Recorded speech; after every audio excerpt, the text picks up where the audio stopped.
आज यहाँ पर हम लोग भेंट घाट हुआ है। आप सभी को जय जोहार।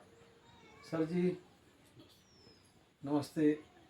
आप वरिष्ठ कृषि विस्तार अधिकारी रहे हैं और वर्तमान में सेवानिवृत्त हो चुके हैं।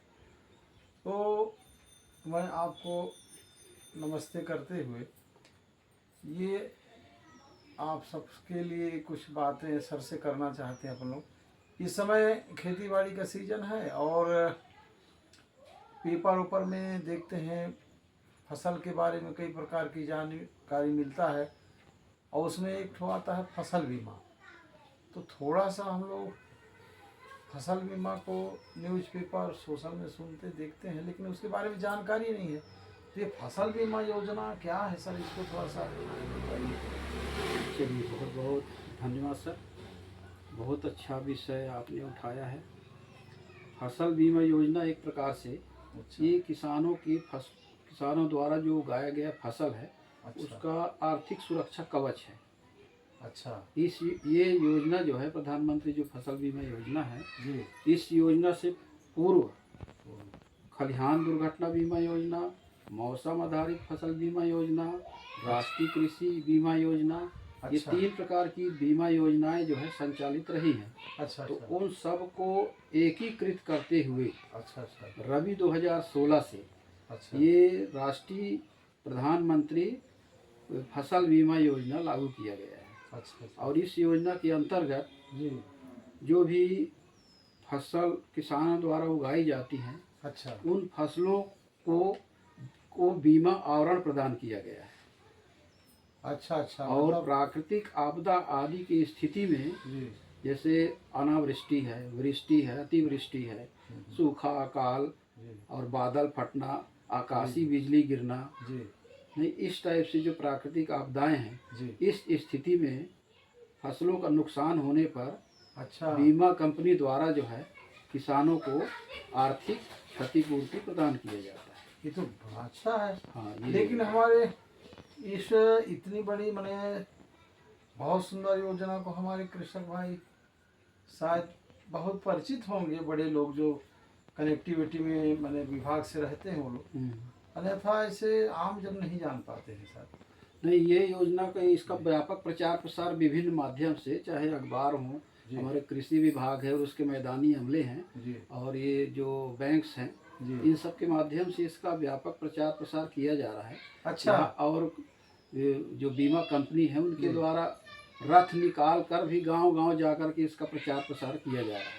अच्छा। तो इस योजना की जानकारी गांव-गांव तक पहुंचाने के लिए शासन कटिबद्ध है और जो कृषि विभाग के मैदानी अमले हैं उनके माध्यम से इसका गांव-गांव प्रचार प्रसार किया जा रहा है। अच्छा, तो अच्छी बात है। प्रचार में शासन स्तर से कोई कमी नहीं है। अच्छा। तो सर इसमें और ये बात आता है कि किन किन क्षेत्रों में और किन किन फसलों पर यह फसल बीमा लागू होता है। इस योजना के अंतर्गत जो क्षेत्र हैं वो अधिसूचित किए जाते हैं।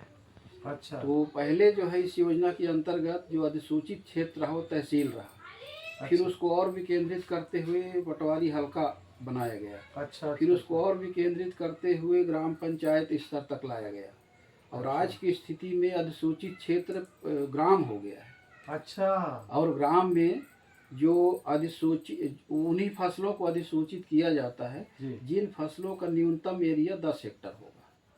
तो इस प्रकार अधिसूचित क्षेत्र तो पूरा गांव हो गया। जितने भी गांव हैं हमारे छत्तीसगढ़ के वो सब अधिसूचित हैं। और उनमें जो उगाई जाने वाली फसलें हैं उनका जिनका न्यूनतम एरिया 10 हेक्टेयर वो सभी जो है फसलें अधिसूचित है। अच्छा, माने उसका क्राइटेरिया 10 हेक्टेयर, न्यूनतम 10 हेक्टेयर। हमारे उससे अधिक होना चाहिए। हाँ, वो न्यूनतम 10 हेक्टेयर, वो अधिकतम और भी कुछ भी हो सकता है। अच्छा, चलिए और एक बात इसमें जोड़ेंगे, इसका फसलवार प्रीमियम कितना है? इसका फसलवार प्रीमियम शासन ने जो है बहुत ही न्यूनतम कास्ट पर इसका प्रीमियम रखा है। अच्छा। ये खरीफ में जो है 2% है। अच्छा। और रबी में 1.5% है। और जो बागवानी फसलें हैं, उद्यान की फसलें हैं, साग भाजी की फसलें, इनका जो है प्रीमियम 5% रखा गया है। जो इकाई लागत है अच्छा, उसका खरीफ फसलों अधिसूचित फसलों पे 2% प्रीमियम लगेगा, अच्छा और जो रबी की फसलें हैं उस पे 1.5%, और जो बागवानी फसलें हैं अच्छा। चाहे वो खरीफ की हो, चाहे रबी की हो, चाहे ग्रीष्म की हो, जायद की हो, हाँ हाँ हाँ। इसमें जो है उनका प्रीमियम 5% है, अच्छा, ये रखा गया है। तो ये तो अब इसको जैसे ग्राहक हैं या किसान भाई हैं संपर्क में अधिकारियों के आएंगे तो पूरा समझ में उनको हाँ, आ कृषि जाएगा। जिन किसान भाइयों को बीमा करवाना है जी वे हम जिन नहीं बल्कि हम तो चाहेंगे कि सभी जो अधिसूचित क्षेत्र है जी और अधिसूचित फसल जी में जी जितने भी किसान भाई हमारे गांव में निवासरत हैं हाँ जी या काश्तकार हैं, जी नहीं बटाईदार हैं, साझेदार हैं, हाँ हाँ। ये सभी किसान इसमें शामिल हो सकते हैं। अच्छा, और वो बीमा अवश्य कराएं, क्योंकि नहीं, मौसम नहीं, बहुत क्योंकि मौसम जो है हाँ ये उतार चढ़ाव बने उतार रहता चढ़ाव है। तो उससे बहुत इससे आजकल उत्पादन लागत भी बढ़ गया है, बढ़ गया है। और अगर फसल के नुकसान होता है तो ऐसी स्थिति में किसान के लिए बहुत ही वो कष्ट साध्य काम हाँ होगा वो। होता है। तो ऐसी स्थिति से बचने के लिए शासन ने जी एकीकृत जो हमारा ये प्रधानमंत्री फसल बीमा योजना के नाम से जो बीमा योजना चालू किया है, जी ये बहुत ही लाभकारी है, लाभ और इसमें बीमा कंपनी का नहीं बल्कि किसान के हित का ध्यान रखा गया है। बहुत सुंदर इसलिए मेरा किसान भाई से निवेदन है कि वो अवश्य अपनी फसलों का बीमा कराएं। कराए अब ने कराना चाहिए। हम्म, कराना चाहिए, इससे क्या है कि लाभ है। हम्म। और सर इसमें क्षतिपूर्ति की गणना कैसे की जाती है? क्षतिपूर्ति की गणना जो है पहले देखिए गणना होती थी राजस्व विभाग द्वारा, जो विभिन्न फसलों का क्रॉप कटिंग होता था उसको आनावाई रिपोर्ट के आधार पे पहले गणना होती थी। अच्छा। लेकिन इस फसल बीमा योजना में इसको थोड़ा परिवर्तित करते हुए इस योजना के अंतर्गत हर गांव में अधिसूचित क्षेत्र में, अच्छा यानी अधिसूचित हाँ, क्षेत्र हाँ। कहीं हर गांव में जी ये 4 क्रॉप कटिंग प्रयोग किए जाते हैं, फसल कटाई प्रयोग अच्छा वैज्ञानिक हाँ पद्धति हाँ से। हाँ जी और इसमें किसी प्रकार का कोई भेदभाव नहीं है, इसमें खसरे का चयन भी वैज्ञानिक पद्धति से किया जाता है। अच्छा तो इसमें 4 कटिंग होते हैं, तो 2 कटिंग राजस्व विभाग और 2 कटिंग कृषि विभाग के द्वारा संपन्न किए जाते हैं। और इनमें जो वास्तविक उपज प्राप्त होता है, अच्छा इस वास्तविक उपज और जो गांव का अधिसूचित क्षेत्र का जो थ्रेश होल्ड अच्छा फसलवार जो थ्रेश होल्ड उपज है जी उसका जो अंतर होता है, अच्छा उसी को बीमा कंपनी द्वारा जो है अच्छा। किसानों को भुगतान किया जाता ठीक, है, ठीक। अंतर का जो भी राशि है। जी जी अच्छा। तो इसका जैसे सीजन है आपका खरीफ का, तो इसका बीमा योजना का टाइम तिथि बीमा क्या? योजना की अंतिम तिथि इस योजना के अंतर्गत 31 जुलाई है। अच्छा इस माह के अंत तक 31 जुलाई है इसका अंतिम अच्छा तिथि। अच्छा और इस तिथि अंतिम तिथि से पूर्व ही मेरा तो किसान भाइयों से निवेदन है कि अंतिम तिथि से पूर्व ही पूरी आप जो है राष्ट्रीयकृत बैंक और छत्तीसगढ़ राज्य ग्रामीण बैंक जी और सहकारी बैंक, जी कोऑपरेटिव सोसाइटी हैं जी जी या CSC सेंटर है, हाँ हाँ नहीं यहाँ जा करके अपनी फसलों का बीमा करवा लें।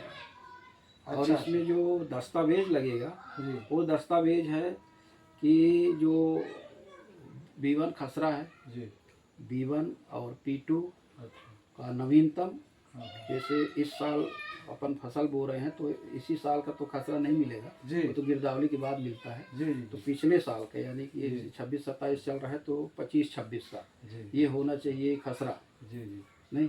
और जो है आधार कार्ड जी और जो बैंक पासबुक की छाया प्रति जी और बोनी प्रमाण पत्र। अच्छा ये बोनी प्रमाण पत्र हमारा जो है ये कृषि विभाग द्वारा, जो कृषि विभाग के मैदानी अमले हैं गांव में, अच्छा। ग्रामीण कृषि विस्तार अधिकारी, जी उनके माध्यम से प्रदाय किया जाएगा। अच्छा नहीं, उनसे संपर्क करके बोनी प्रमाण पत्र लिया जाएगा। अच्छा किसान भाई उनसे जा करके संपर्क करके बोनी प्रमाण पत्र ले लेंगे। जी नहीं, तो ये इतना दस्तावेज के साथ जी आप CSC सेंटर और इन बैंक में जी जा करके आप अपनी फसलों का बीमा करवा सकते हैं। जी। तो बड़ा अच्छा लगा सर। क्या है कि इसमें सब चीज़ आ गया। कब तक अंतिम डेट है, बीमा कैसे होता है, किसका बीमा होता है, और इसका समाधान कहाँ जाके होगा, और क्या क्या दस्तावेज लगेगा, इन सभी विषयों पर आप हम सबको मैंने विदित कराए हैं, सूचित किए हैं। निश्चित रूप से इसका लाभ हम जैसे लोगों को प्राप्त होगा, किसान भाइयों को भी इसका लाभ मिलेगा। तो बड़ा अच्छा लगा। और सर मैं ये भी चाहता हूँ कि जैसे आप अनुभवी हैं तो बीच बीच में थोड़ा सा हमारा मार्गदर्शन करते रहेंगे तो हमको तो जानकारी मिलेगा भी, लेकिन जो सुन रहे हैं उनको भी अच्छा लाभ मिलेगा। और जो भाई इसमें मेहनत करेगा, इसमें सोचेगा और इस काम को कर लेगा तो उसका अच्छा भला हो जाएगा। बिल्कुल। तो ये चर्चा का बहुत बड़ा हमारे क्षेत्र में लाभ होने वाला है। तो आज मैं चाहूँगा सर इतने बात करते हैं, है ना, या फिर और एक आध बात कुछ करना हो? बस अंत में मैं किसान भाइयों से यही निवेदन करूंगा कि इस योजना में आप जरूर भाग लें, और खड़ी फसल में यदि किसी प्रकार की कोई आपदा आती है तो आप 14 447 जो हमारा बीमा कंपनी का टोल फ्री नंबर है, अच्छा, उस नंबर पे भी सीधे आप जो है वो बीमा कंपनी को सूचित कर सकते हैं। ठीक, 14 447 14 टोल फ्री नंबर है बीमा कंपनी। तो इसको सब लोग याद करिएगा। हाँ, 14 447 इस नंबर पे। और अधिक जानकारी के लिए जो है आप सीधे कृषि विभाग से संपर्क कर सकते हैं। तो आज के लिए इतने ही, फिर हम लोग मिलते हैं। सभी को जय जोहार, जय जय हिंद। श्री राम।